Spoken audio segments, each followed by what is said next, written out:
Alors on va commencer avec une question sérieuse ce matin.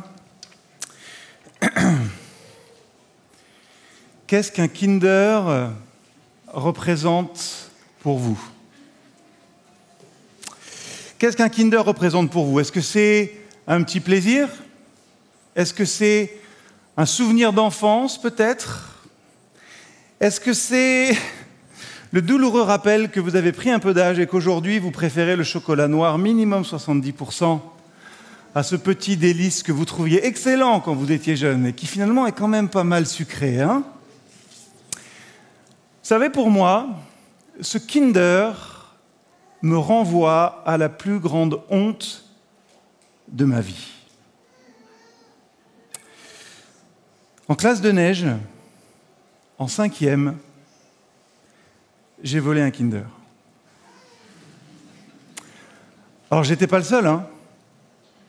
Toute la classe avait fait une razzia dans la petite boutique de station de cette vieille dame. Et peut-être que vous vous dites, c'est juste un Kinder. Mais vous n'imaginez pas le dilemme dans la tête d'un fils de pasteur de 13 ans. Alors vous n'avez sans doute jamais rien fait d'aussi horrible que moi. Alors, je vais vous demander d'imaginer un petit peu. Imaginez que vous ayez fait des choses horribles dans le passé, hein. On imagine. Peut-être que vous ayez menti à quelqu'un. Peut-être que vous ayez volé quelque chose à quelqu'un. Peut-être que vous ayez trahi ou blessé une personne. Peut-être même que vous avez porté atteinte à quelqu'un en colportant des médisances sur lui ou sur elle. Peut-être même qu'un jour, ça arrive, hein, vous vous êtes attribué les mérites du travail de quelqu'un d'autre. Puis peut-être que vous êtes parfait et que vous n'avez jamais fait quelque chose comme ça. Peut-être que vous en avez été victime aussi. La réalité, c'est que, qu'on soit acteur ou victime, tous ces faits-là, tous ces souvenirs, tout ce qui est associé à cela, suscite chez nous plusieurs réactions. Peut-être de la peur, hein, et si ça se reproduisait. Peut-être que ça donne de la culpabilité. Je ne me le pardonnerai jamais. Ou comme moi, peut-être, hein, avec ce Kinder, ça suscite de la honte en vous. Et vous savez, je ne suis pas très fier, hein, d'avouer ça simplement devant vous ce matin. Une chose est sûre, c'est que du coup, on est coincé quand même, hein, avec ce petit souvenir, avec cette chose qui s'est passée dans notre vie. Cette agression, de quelque nature qu'elle soit, que ce soit nous qui l'ayons faite ou qu'on en ait été victime, vous a profondément affecté. Peut-être même qu'elle vous a reprogrammé. Elle a créé en vous des mécanismes qui vous rendent encore aujourd'hui la vie difficile. Ouais, aujourd'hui, dans notre série Coopérer, on va parler de quelque chose de compliqué, hein, la coopération avec soi-même. On a toujours un rapport un peu bizarre avec nous-mêmes, hein, que ce soit corporellement ou même notre manière d'être. Il y a ce que nous, on pense qu'on est, il y a ce que les autres pensent de nous, et vous le verrez dans les méditations aussi, le pire de tout, c'est qu'il y a les choses qu'on pense que les autres pensent de nous. C'est pour voir si vous suivez. Gemma, elle a commencé cette série en nous rappelant l'engagement de Josué. « Moi et ma maison, nous servirons l'Éternel ». Je suis à peu près certain que 98% peut-être d'entre nous présents ce matin, c'est ce que nous voulons faire, servir le Seigneur. Mais je suis sûr que pour 100% des 98%, se rappellent à nous ces paroles du Christ, « Veillez et priez parce que l'esprit est bien disposé, mais la chair est faible. » Je le sais d'expérience pastorale, hein. Veiller et prier, c'est déjà compliqué. Mais alors, tenir ferme concrètement, hein, et coopérer avec moi et avec Dieu, donc faire sa volonté dans ma vie, c'est encore plus difficile. Et puis franchement, si parfois on est faible, c'est pas de notre faute, non ? Parfois, si on est faible, si on n'arrive pas à faire coopérer notre cœur, notre intelligence avec notre vie concrète, c'est peut-être à cause de certaines choses qu'on a pu vivre. On le sait tous, hein, il y a ce qui devrait être, et puis il y a la réalité. Il y a l'idéal, et il y a la réalité. Allez, on va faire, je ne sais plus comment ça s'appelle, Pictionary géant ce matin ?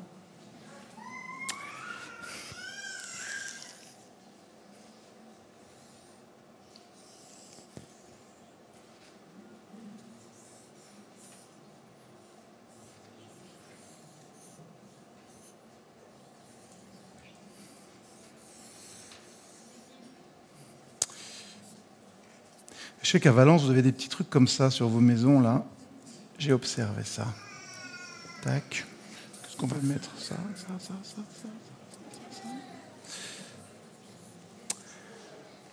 Qu'est-ce que j'ai dessiné ? Ça va, il y en a qui disent j'hésite. Je ne sais pas. Une maison. Et je suis sûr que si je demandais à n'importe qui parmi vous ici ce matin, du plus petit au plus grand, si je vous demandais de dessiner une maison, vous dessineriez à peu près la même chose. C'est très schématique, hein ? Des carrés, un rectangle, un petit point, un triangle. Allez, je mets un petit soleil. C'est très schématique, hein ? Mais ça fait le job. Vous n'avez pas hésité une seconde, hein ? Vous vous êtes dit, ça, c'est une maison. Alors, il n'est pas parfait, hein, le dessin, effectivement. Mais on sait de quoi on parle. J'aurais peut-être parfois avec vous, certains, un signe distinctif, mais pas grand-chose de plus. Et il y a quelque chose que je ne saurais pas non plus. Hein. C'est que si je sais de quoi je parle, je ne sais absolument pas ce qui se passe à l'intérieur. Je ne sais pas ce qui se passe dans vos foyers. Oui, parce que dans ces maisons-là qu'on a tous, il se passe sans doute des moments magnifiques, des moments magiques, mais il se produit sans doute aussi, et trop souvent malheureusement, des choses effroyables. Et c'est difficile de représenter ça par un dessin, schématiquement. Les joies, les peines, les souffrances. Peut-être que dans votre maison, vous avez grandi, peut-être dans la maison où vous êtes, il y a des adultes qui disent surtout, tu dis rien à personne.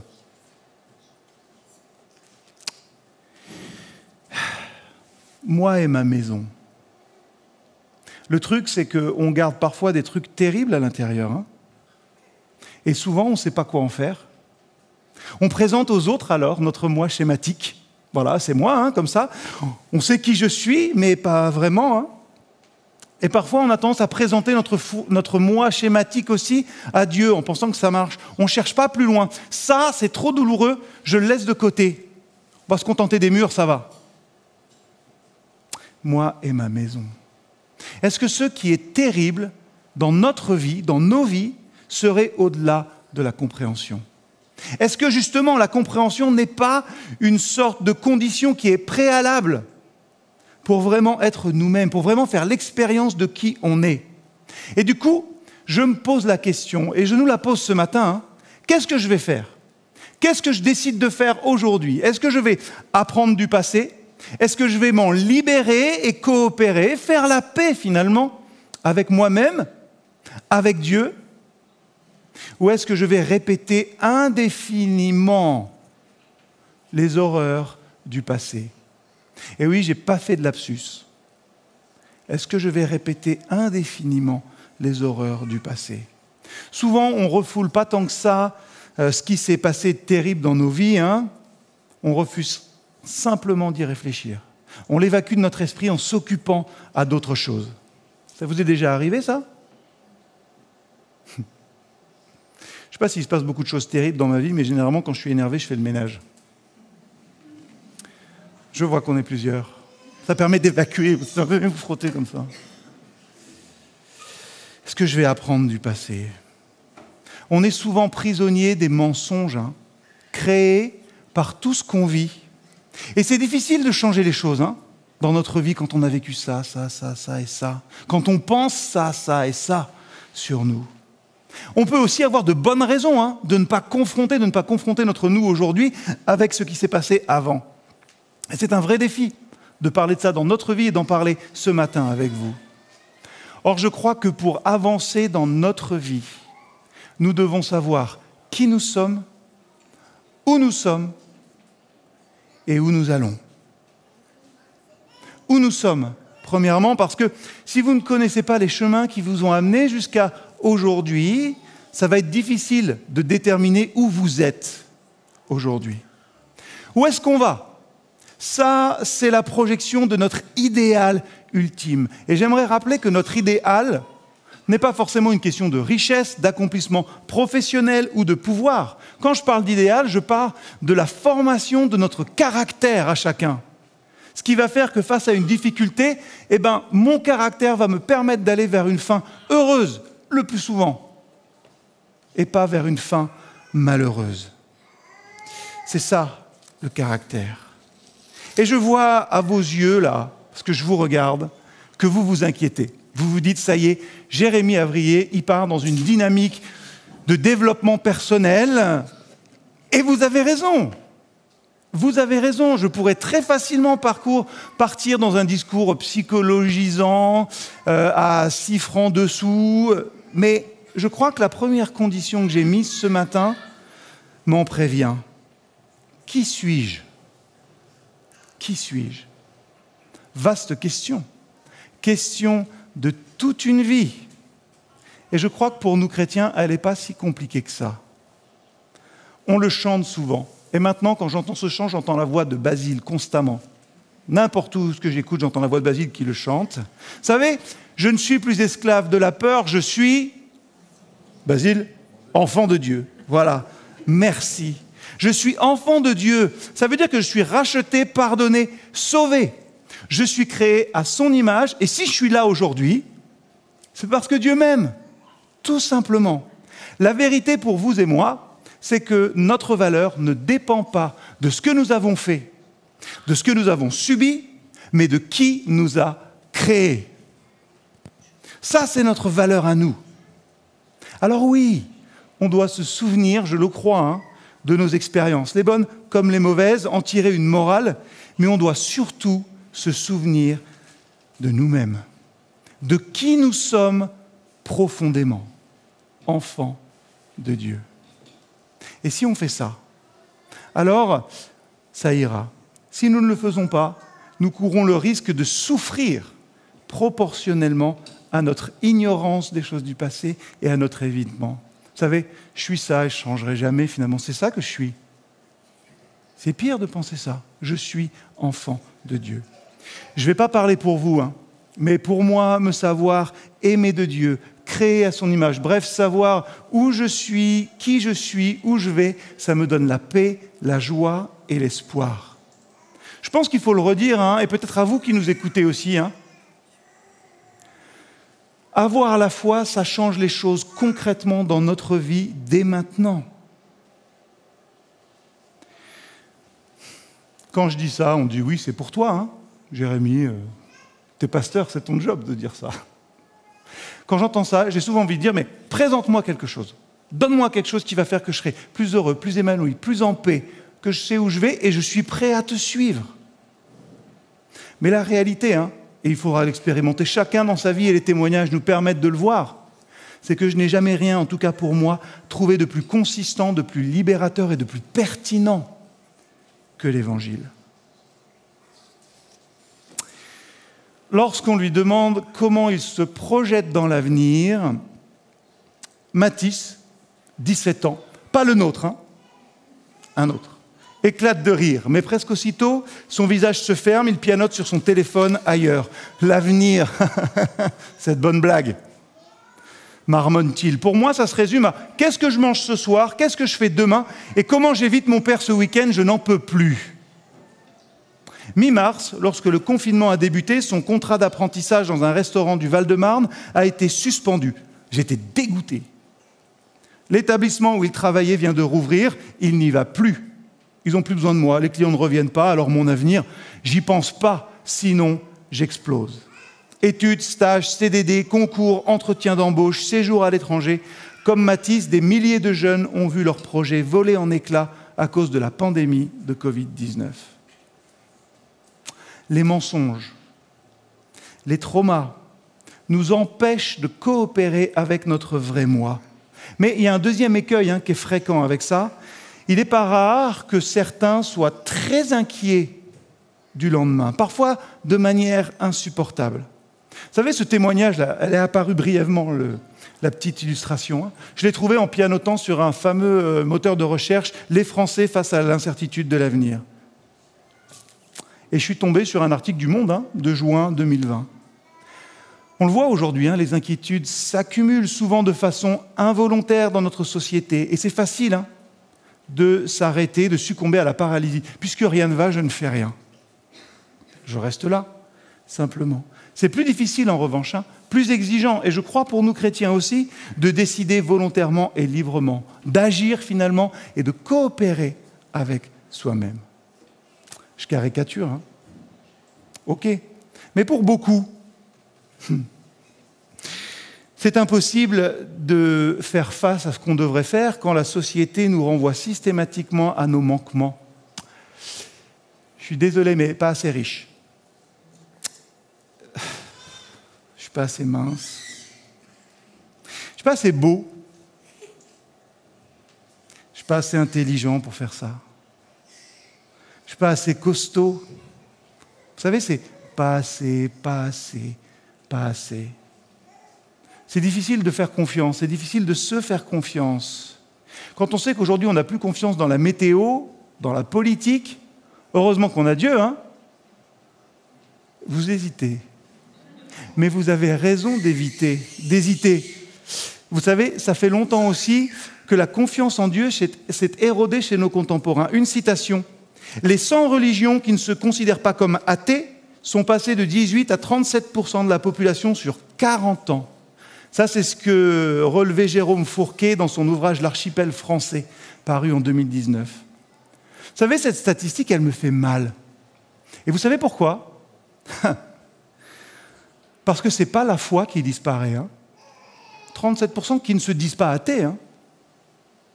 La soif de croire, elle est toujours là chez nos contemporains. Mais plus la soif de croire en l'Évangile.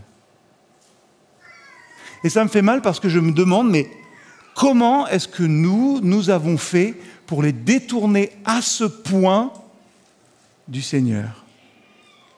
Comment avons-nous fait pour les dégoûter peut-être alors que le Seigneur Jésus-Christ dit explicitement qu'il répond de manière certaine à nos prières ? Écoutons ce texte de Luc 11, versets 9 à 13. Et moi je vous dis, demandez et vous recevrez, cherchez et vous trouverez, frappez et l'on vous ouvrira la porte.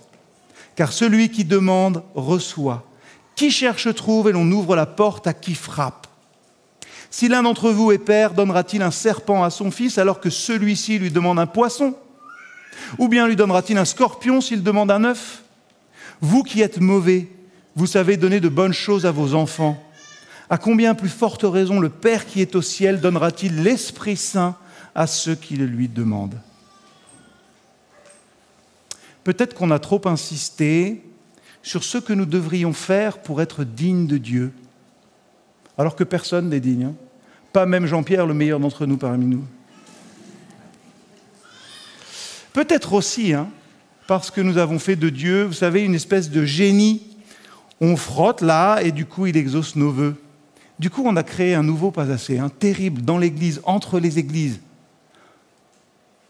Pas de réponse ? Pas assez de foi.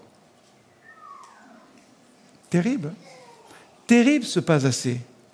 Cette parole de Christ, demandez, vous recevrez, cherchez, vous trouverez, frappez, on vous ouvrira la porte. Ce n'est pas une déclaration fortuite, lâchée par le Seigneur comme ça. Ce n'est pas quelque chose de naïf, entendons-nous bien. Il ne s'agit pas de demander un cadeau qui serait immérité. Dieu n'exauce pas les vœux fortuits comme cela. Vous savez, c'est sans doute pour ça qu'il insiste aussi en Matthieu 4, verset 16, pour dire « Tu ne forceras pas la main au Seigneur, ton Dieu ». C'est avant tout une question de véritable demande. Ce qu'il signifie, c'est qu'il faut être prêt à se débarrasser dans notre vie de tout ce qui n'est pas conforme au désir de Dieu. Si vous ne faites pas ça, je vais être très dur avec vous ce matin, et avec moi aussi, alors il n'y a pas de demande. Il y a juste un caprice. « Seigneur, s'il te plaît, donne-moi ça. » Mais je ne vais rien faire pour le mériter. Rien faire pour l'avoir. Ça ne suffira pas. Si nous sommes chrétiens, si nous savons qui nous sommes, qui nous a créés, alors Coopérer avec soi-même, c'est systématiquement nous pousser et collaborer avec Dieu, et ça nous pousse sans arrêt à prier. Et la base de cette collaboration avec nous-mêmes et avec Dieu, vous verrez, c'est 3 mots. Demander, chercher et frapper. 3 mots qui vont changer votre manière de prier, votre manière de vivre votre foi et donc votre manière de vivre tout court. Je vais jusqu'à dire ça ce matin. Demander, chercher et frapper. C'est faire tout ce qu'il faut faire pour que ce qui n'est pas fini soit achevé. Demander, chercher et frapper, c'est déterminer ce qui doit être demandé dans notre vie. Et il faut, c'est vrai, que ce soit digne de Dieu. Sinon, pourquoi ce serait accordé ? Comment cela pourrait-il être accordé autrement ? Imaginez un instant qu'on vous ait donné tout ce dont vous aviez besoin. Moi, j'ai envie de dire si ce verset était tout ce dont vous aviez besoin. Si ce verset était tout ce dont vous aviez besoin pour vous mettre en marche dans votre vie, pour mettre en marche dans votre vie un mécanisme qui tend vers le bonheur et non pas vers l'horreur ou le malheur. Réside en vous la possibilité d'avoir la phrase, la requête adéquate. Le bon, le mauvais, l'insupportable, ça fait partie de la vie. On le sait, vous l'expérimentez dans vos existences.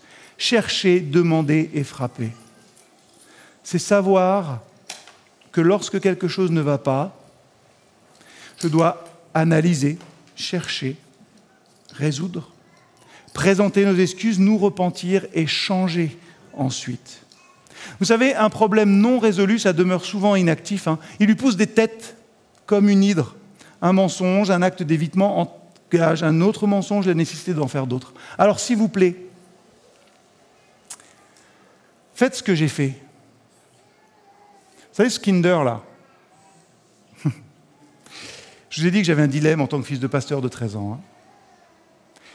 Je l'ai porté tout le long du retour, il faisait froid, ça ne fondait pas, dans ma main comme ça.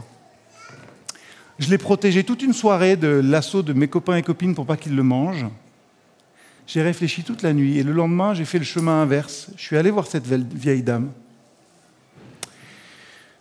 Je lui ai donné ce Kinder. Et je lui ai dit, madame, je suis désolé. Hier, je vous ai volé ce Kinder. Ça m'a coûté, franchement, et ça m'a torturé toute une nuit. Mais cette vieille dame, elle m'a accueilli avec grâce. Elle m'a dit, c'est bien, tu peux le garder. Ce que j'ai fait, mais en la payant. J'ai tenu à la payer. Donc s'il vous plaît, ne gardez pas ça. Ne gardez pas votre Kinder. Donnez-le, comme je vais te le donner, parce que franchement, tu es super sage. Donnez. Dieu agit et fait des miracles, ça c'est vrai.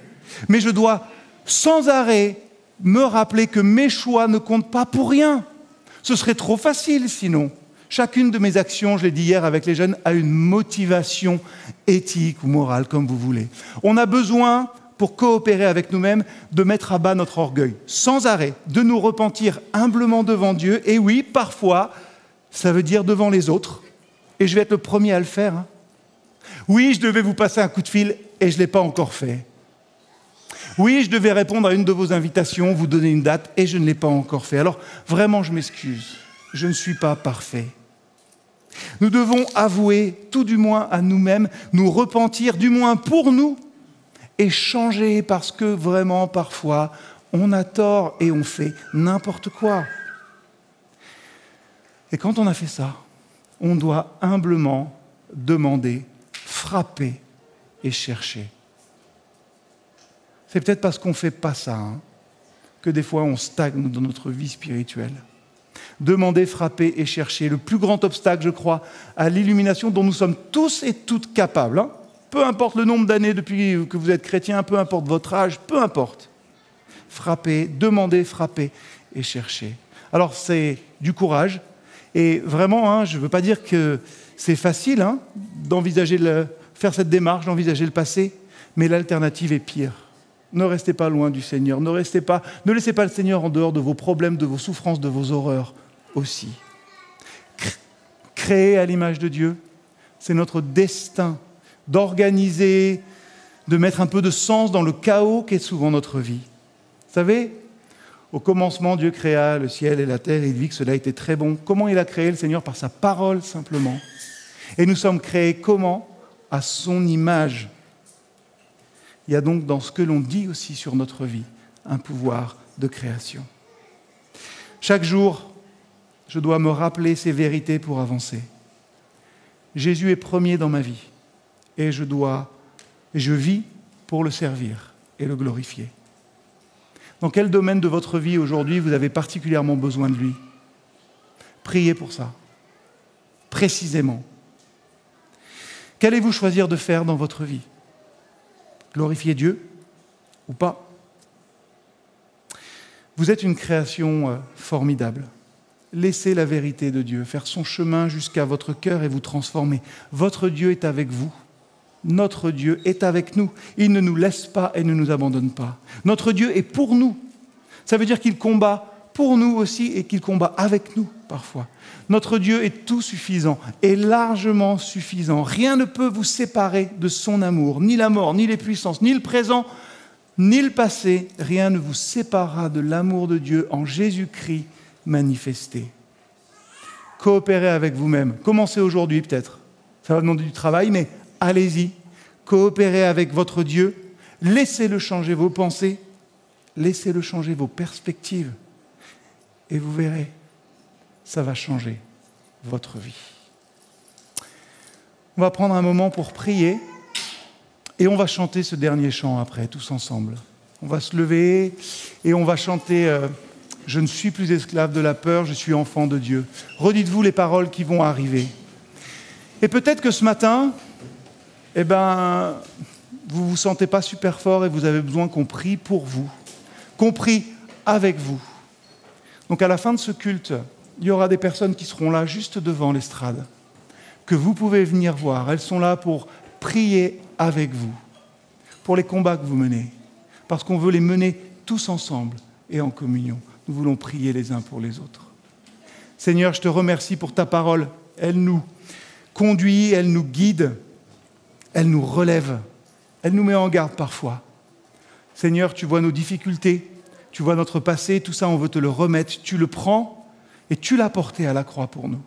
Aide-nous à nous remplir de ta vérité, pour nous dire la vérité sur qui nous sommes, tes enfants, créés à ton image.